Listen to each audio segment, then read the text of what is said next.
That is to say, are we shifting in the countries which had the characteristics of the housing bubbles, the very elastic credit systems oriented to supporting household spending, and we're thinking particularly of the English-speaking countries. Spain is one of them in this way, to some degree. Will they remain frugal for the indefinite future? And I think there's a very good chance of that.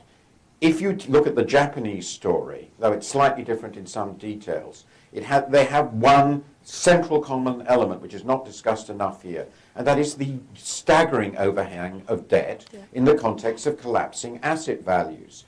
Last year, household net worth in this country declined by $11 trillion, according to the Fed.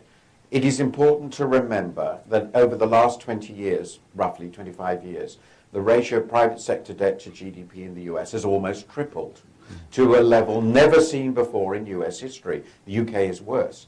Therefore, it seems to me, just to conclude this, very plausible, though we can't be sure, that households are going to be trying to spend down their debt and accumulate wealth in this context over a long term.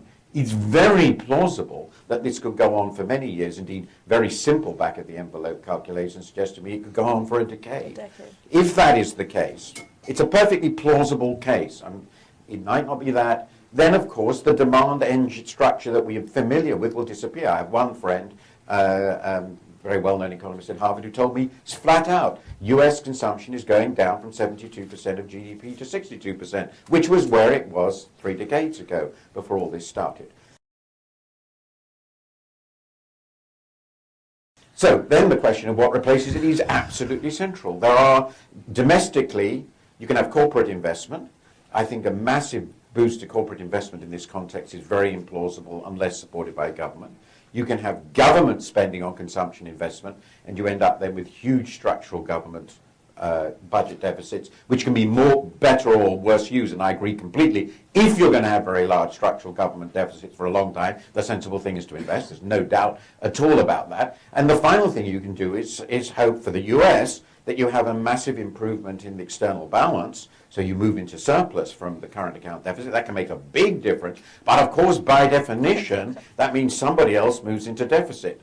If the economies that are making this switch are at least a third of the world, the rest of the world has to make a very big adjustment. And that has to come from the surplus countries, because the deficit countries out there are all bust. A credible commitment across the globe, with the biggest commitments in the surplus countries to expand nominal demand, important in the inflationary environment, to a point at which a large part of the burden of generating incremental demand over the next few years does not fall on deficit countries. Because I am very concerned that what is happening is exactly the opposite of that, and we're going to recreate the imbalances problem, this time with the US government, the US fiscal system, as the borrower of last resort, with consequent pressure in the long run. Surplus countries, China, above all China, Japan and Germany. The oil exporters are not in the same situation. They are the most important structural surplus countries. You need a commitment from them. Second, it is clear that at the very minimum, in order to deal with the immense problems emerging economies, in this case, I'm leaving aside the very big ones, face because of the withdrawal of funds from them consequent upon the financial disaster and the guaranteeing of all the loans of all our major banks, which has pulled capital from all the world into the major banks in the major developed nations. The emerging countries need funding, and that can only be done through, at the minimum, a very large increase in IMF resources. Tim Guyton has proposed $750 billion.